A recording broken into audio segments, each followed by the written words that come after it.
or even some of your later Gen Zers who, again, same thing. They have a little bit of cash in their pocket now, burning a hole. Not a lot, but a little bit. And they want something that brings some excitement. That's got more of an analog feel to it, a manual transmission. I like that. And it's a trend we're seeing despite the rest of the automotive market saying otherwise. So, could it be a good decision? Looking at it on paper, yeah, maybe. But is it going to be an easy decision? Not necessarily. Colorado Springs' #1 car show by default. This is Automotive ADHD. All right, you have tuned into the bonus edition of the Automotive ADHD show. Matt West here, hanging out with you, talking cars. And if you just joined me off of the radio show, I was talking about Ford and how they've patented a system that listens to your conversations in your car and then plays ads in the infotainment system. And I talked about how objectionable that is, of course, unless they're ads for my show, which is perfectly fine. So if you missed that, if you're just joining me now on the bonus show, go back and listen to the podcast of the full radio show. We get into all sorts of stuff. We talk about how police officers in California are impounding Teslas and using them as witnesses to crimes, and that's all because Teslas have the Sentry Mode security system on them with the security cameras. We talk a little bit about that. Also, some things related to how my back has been ruined and how I have a Volvo 240 now that makes my back feel good and it coddles my back, and how I need to turn in my man card and my car enthusiast card both at the same time because I have a comfortable daily driver that makes me feel nice and cozy. So yeah, that's bad. I shouldn't. It's just all got to be project cars. So anyway, you missed all of that if you're just here on the bonus show. But I want to talk a little bit about Nissan. So this comes by way of Nico DiMattia from The Drive, hat tip there, and a Nissan's vice president of global product strategy, Ivan Espinosa, says that he wants to add a third entry-level sports car into the lineup at Nissan, and that it could be the Nissan Silvia. And I don't always talk about concept cars and rumors, but this is fun because it also gives me an excuse to talk about the history of the Silvia, which is a great car. And it also gives me an excuse to talk about the sports car market as a whole. And right now in the Nissan lineup, you've got the GTR and you've got the Z. And those are their two sports cars in their lineup. You compare that to Toyota, for example, who's going to be the biggest one-to-one competitor for Nissan in terms, and they've been competitors kind of in a one-to-one sense for a long time. But, Toyota has the Supra as its kind of flagship sports car. Then you've got the GR Corolla somewhere in between there because it's kind of more expensive than the GR86, but you got that. I would call that, in the sports car realm, it would be the Supra, then the GR86, and the GR Corolla. But let's be real, the GR Corollas are fetching a lot more money than those 86s are. But that you have this lineup of cars, and Toyota's doing well with that. And I think that, if you're looking to add a third sports car into the mix at Nissan, it's probably not a bad idea. And I say that knowing that people don't buy sports cars very much. Sports cars are very much have been on the downward spiral for several years, especially ones with automatic transmissions. And that's just because of a number of things, people's car buying tastes changing to reflect the greater economy. But this got me thinking, though. Well, does it make a lot of sense? Does it, right? It got me thinking about that. Because if this guy, vice president of global strategy, seems to think that this is a good idea, I want to give this a second look. And I have some statistics here. And the statistics here, I'm looking at sports cars in the U.S. market. And of course, I could be talking about, normal cars that people drive and, stuff like that, or cool old classic cars. No, we're just talking about modern sports cars because that makes way more sense than talking about actual new car buying advice. But the Nissan GTR this year has sold about 25 units every single month. January, February, March, they sold 26. Yeah, that's a cooking month right there. they were on fire. April, 24. Okay, they kind of made up for that extra one in March. 25 in May and 25 in June. On average, I would say pretty solidly, they sell 25 cars a month. Nissan GTRs. Now, the GTR is an older chassis. It's old now. It's like, what, 2008? 2008's the number that comes off the top of my head on when that car came out. That's when I remember. I remember that. I remember it like on Top Gear around 2008, I want to say. Now, the Nissan Z, though, their newer car, it's not as old. Granted, it's still pretty much built on the old chassis, but it looks new. They revised the drivetrain. It's got turbos now, so that's cool. They sell about 220 a month. Now, granted, in June, they sold 265. So, again, that was reasonable. Let's compare that now to the Subaru BRZ. The BRZ, they sell about 245 a month. In March, they were cooking. They sold 273. Now, here's the crazy thing, though, and why I know why they're saying they want to bring another more affordable sports coupe back into the lineup. And that is when you take a look at Toyota now with the GR86, which, by the way, for all intents and purposes, is the same car as the BRZ. Let's compare that. In the month of June, the Subaru BRZ was 243 units. In the month of June, the GR86 was 1,500 units. And that peaked in May at 1,981 units. So something's working with that GR86. People are buying them. Perhaps because it's a fun car. It's got a manual transmission. It's affordable, even with some of the dealer markups there, and they do exist on there too. It is reasonably affordable for what it does. Let's look at the Supra now. The Supra has 272 units in June. They sold 400 in May, but really they're selling somewhere in the mid 200s generally every single month. And I think, for one, the Supra is outselling the Nissan GTR over tenfold, even though they're, both higher dollar performance cars. Let's look at this, though, and bring this back to, all right, well, how does this compare to the regular car market, right? How does this compare to your normal cars? I mean, look, Subaru's selling many more thousands of Outbacks and things like that. Toyota's selling countless more RAV4s in addition to that. But just looking at sports cars.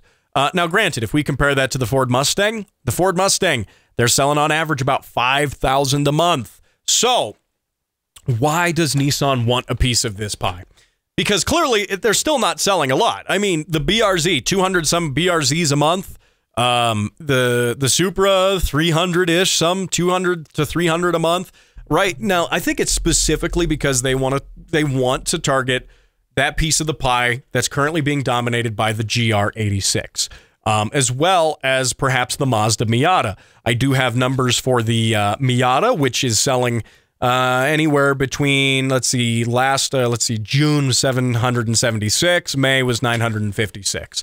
So even the GR86 right now, despite the problems that it has, despite those issues, it's got issues with the RTV sealant getting sucked up into the oil pickup. It's got other oil starvation issues outside of that. It has issues with, well, Toyota's warranty, which I've talked about on the show before. How if you drive one over 85 miles an hour, or a GR Corolla, for example, over 85 miles per hour, they just arbitrarily decide to void your warranty. None of that's good, but yet that car is selling fantastically. I do think the GR86 has the looks over the BRZ. They're the same chassis, they're the same platform. All the differences in that front bumper. The BRZ looks all smiley and weird, kind of in a sort of uncomfortable and awkward sense, like it's forcing a smile, whereas the GR86, yes, it looks angry and it has a scowl to it, but it looks like the design actually flows with the rest of the car. I think the GR86 is a better looking car of the two. Now, getting back to Nissan, though, I think they understand that the GTR is basically dead. You're selling 25 units a month. That cannot be profitable. And they know that because they are canning the GTR. Are they going to bring back a R36? There's been rumors of that, an R36 a next generation. But look, I don't think even the bean counters at Nissan are going to look at that and be like, look, man, the old one was selling 25 units a month. Supra's outselling us, tenfold on that. Let's just let that thing, let that ride into the sunset and just be on its way. Now, when we look at the Z, though, the Z's not bad, but it's expensive for what it is. It is expensive. I mean, price-wise, your biggest competitor is going to be the Supra, more so than the GTR. The GTR and the Supra, granted, I mean, a GTR, you can run well past the $100,000 mark on there.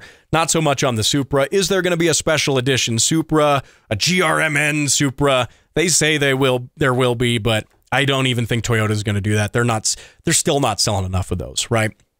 So if you want to take a piece of that pie out of those GR86 sales, you need something affordable. You need something fun. You need a two-seater coupe with some sort of higher performance, maybe a turbocharged four-cylinder engine. The way things look these days, maybe some hybrid boost four-banger. That's, something like that. Now, what I find interesting here is that Ivan Espinosa at Nissan says that, he says, quote, "But I'm trying, as I said, and I keep saying it in my brain, 3 sports cars in my lineup, a GTR, a Z, and something else. And something else in my brain is called the Silvia," according to him. Now, he goes on to say, quote, "Now, will we do it? I'm trying," end quote. He probably obviously has to work against the bean counters there, which that's got to be hard when you're justifying a low volume sports car. Let's even be real. The BRZ or let's just say the GR86, 1,900 units in 1 month. That's a low volume car. Compare that to any other car out there. I mean, that's a low volume car still. Is it making them a lot of money? No, Toyota doesn't even they partner up with Subaru for it. They partnered up with BMW for the Supra because they couldn't justify the R&D costs. Now, Nissan, Ivan Espinosa is trying to say that, well, we can do it. And he says, "I will personally advocate to not partner with another brand," he says. "Not on these kinds of cars, and also because it's one of the things that Nissan can do very well." I don't know if I believe you. I don't know if I do.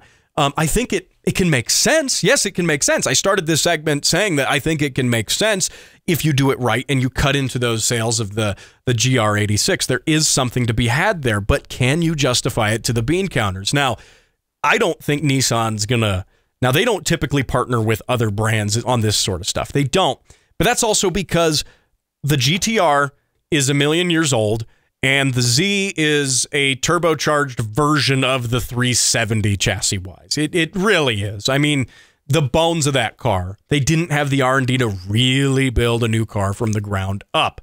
And will American buyers understand the Silvia brand name? No, they might understand 180SX, for example, or things like, 240SX. 180 was the Japanese one, but they might understand 240SX, but are they going to understand Silvia? S13, 15, 14, 12, 11? No. Now, obviously, this would probably be an S16, I guess, but I don't know. I think it could work when you look at the numbers in the sense that people aren't buying sports cars, especially the expensive ones. The cheap ones, though, the Mazda Miata and the GR86 are selling. There does appear to be a demand for that. And there is a demand despite the overall economy saying otherwise, despite buying habits saying otherwise. And perhaps we're seeing a little bit of a renaissance of buying interest in these fun cars. Maybe because cars these days are appliances on wheels because they're refrigerators with wheels on them.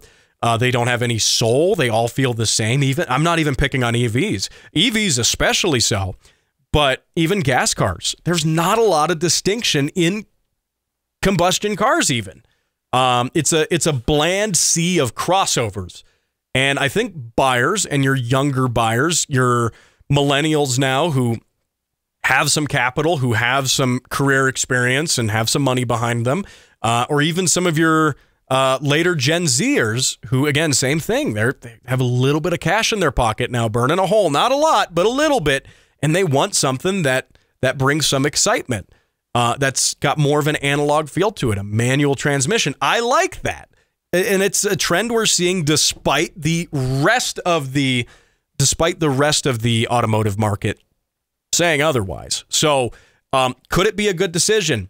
Looking at it on paper, yeah, maybe. But is it going to be an easy decision? Not necessarily. Now, it would be fun, though. I probably should have given you a little bit of background on the Silvia name as a whole, because the Silvia goes back to the 1960s, and it's a car that is, I mean, well loved by JDM fanatics. Specifically, the ones people really care about is going to be the S13, the S14, and the S15, or S chassis, as they're referred to at times. And you've probably seen, if you've ever been to a drift event, I guarantee you've seen someone throw one into a wall. And they used to be cheap. They used to be cheap. Emphasis on used to be. Now they're not. But you know, and I think that the Silvia is a fun car. Do American buyers really know it? No, not really. Car guys, yeah, you and I know it. Your general buyer's not really going to know it. Just like your general buyer doesn't actually know the reason the GR86 is called the GR86. Like, oh, they just picked some numbers in it. And it works. I guess they did that originally back in the 80s, but I mean, it was the, you know, chassis code, and then they, you know, kind of did it in succession. But anyway, so I digress. One other fun thing I wanted to get to here in the bonus show, which has been enough of me just rambling about markets and statistics and stuff. I do want to reply to some YouTube comments. I want to take some time out of the show to do this every so often, and I think this is a fun way to do it. And, you know, it's sometimes I don't have time on the radio show to get to it. And of course, you know, people on the radio, I mean, a lot of them aren't watching on YouTube. There is a difference. I fully understand that, but you might be watching this on YouTube right now. And there are some comments here on, for example, this is a fun one relating to the Cybertruck, by the way. I get comments of sometimes love and admiration, probably not really, but I also get lots of these keyboard warriors who come along. This user, Jacob Brown, 8561, he was responding to a video I did on the Tesla Cybertruck. It was a video I did from the Monica's taco shop drive-through here in Colorado Springs, like 15 seconds, just, you know, noticing that the Cybertruck has, if you make it glossy, the Cybertruck that I saw driving by was wrapped, and if you make it glossy, you can see the metal's not really flat. It's very wavy. And he says, in caps, it's bulletproof, LOL. And then he goes on to say, different metals have different character traits. And that's why Elon engineered it and not you. Then he says, that's how I feel about wavy metal, that is. Bulletproof, all caps. $100,000, and he doesn't know why, question mark. That is cheap. ROTFLLMFAO. All right. I can't say that very fast. Rafflemouth. There we go, Rafflemouth. It's been for, has anyone used that abbreviation in a while? I feel like that's old school. Anyway, but I find this funny because, I mean, technically, yes, the Cybertruck is bulletproof, but not to all bulletproof. I'd call it more bullet resistant. Now, granted, it is more bullet resistant than most automobiles are. That's fair. I'll give you that. But let's steal Jim Miller's idea from last week, which is that a dumpster is also resistant to 9mm rounds and smaller. But we don't go around saying that, well, it's a all caps bulletproof dumpster. No, we certainly don't do that. Second point, he says $1,000 and he doesn't know why, as if Mr. Jacob Brown here does know why, which he hasn't elaborated on that. He didn't actually say why, but here's the thing. It was advertised in the $50,000 range initially, maybe even less, but that's kind of where the ballpark was. Now it starts at $80,000, and I decided to pull up a handful of listings on Auto Tempest for Cybertrucks. And you know what? Jacob? You're right. I don't know why all of these listings are significantly higher than even $100,000. They're not even $100,000. Here we go. $189,900, $179,900, $175,000. I could keep going. Why is that? Why? Now, granted, you could probably get one for $100K if you go through Tesla and you go through all that. But even then, $100K, is that cheap for a pickup truck? Is that cheap to you? Because I guess if it is, I mean, I mean, I'm in the wrong profession, obviously. I should be a keyboard warrior on the internet because that clearly pays significantly more than I'm making. Anyway, if you do want to see the video I'm talking about, jump over on the YouTube page and go to the shorts and you will see it. Now, here's this, another one here. Soul of Touch Music 93. He was responding to my video I did on my, when I regrettably took the engine and transmission, my K24 swap for my S2000, and put it all back together. And I had the whole subframe out. I put the motor on, transmission on, bolted the whole thing back together, only to discover that I didn't put the clutch release fork in. And so I had to take it all back out again and do it again. And he says, man, I feel your pain, but why are you putting that engine in that car? Isn't the original one better? If you wanted torque, just buy a Camaro. Well, I definitely, see, the reason for that, K24 and the S2000, yes, the original engine is a better engine. And also just buying a Camaro would be cheaper, and that would make too much sense, and that's not allowed. That's just absolutely not allowed. Yes, I know at the beginning of the show, the radio show, if you caught that, I did discuss my the fact that I'm going soft, and I have a comfortable daily driver now with air conditioning in it because it doesn't make my back hurt. Yes, I know that, but let's ignore that I said that. Completely backtrack on that and retract that entirely. The whole first segment of the radio show, just retract that. I never said it. No, see, having a car that made sense, having a Camaro that makes sense. Yes, it's more torque, more power. Even if I got the V6 Camaro, it would be more torque and more power. But no, that's not acceptable. It's not allowed. So, no, the real reason though is because cheap.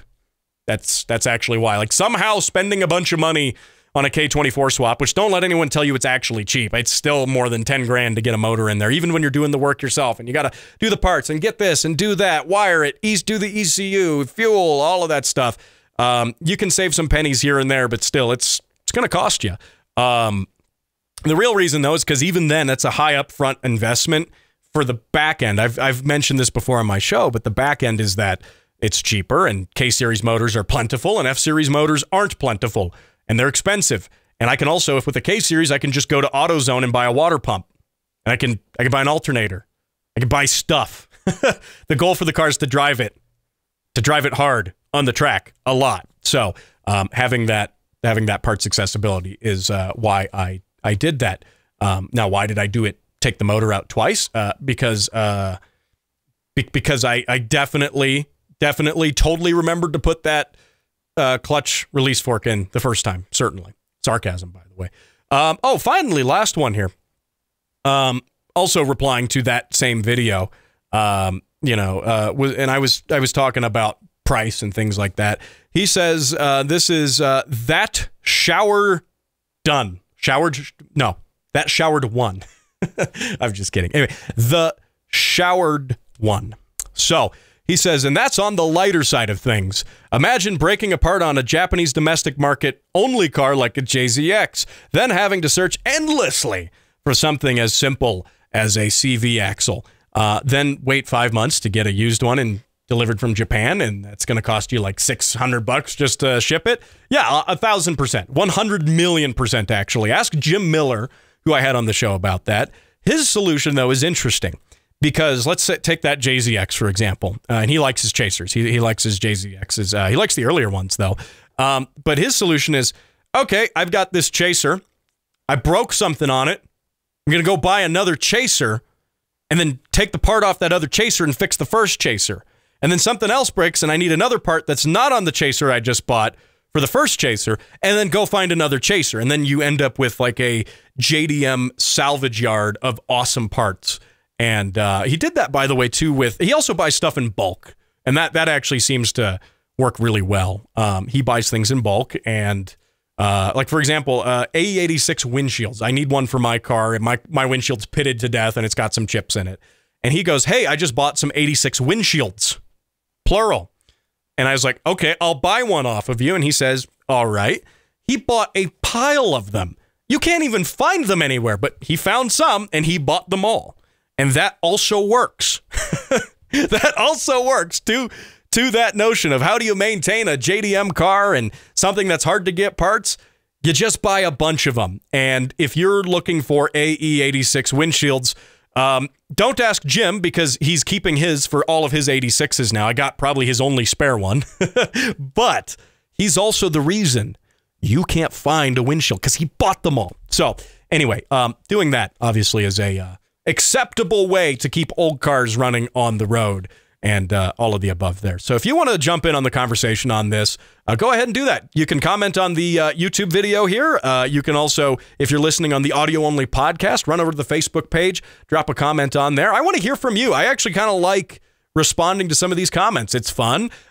Is it cheap and easy content that I don't have to do any work for? Absolutely not. No, not at all. But you should go ahead and drop a comment on there. So anyway, if this is your first time hearing the show, I do a radio show, by the way, about cars every single weekend. You can hear that radio show on several great radio stations in Southern Colorado. AM 1460, The Answer, AM 1400 KRLN, 100.7 The Word, and 91.7 KLZR, all across Southern Colorado. And you can hear it right here as a podcast. So thanks for listening. Thanks for watching. I'll talk to you next week when I find more crusty project cars and maybe hurt my back again. I'll see you then.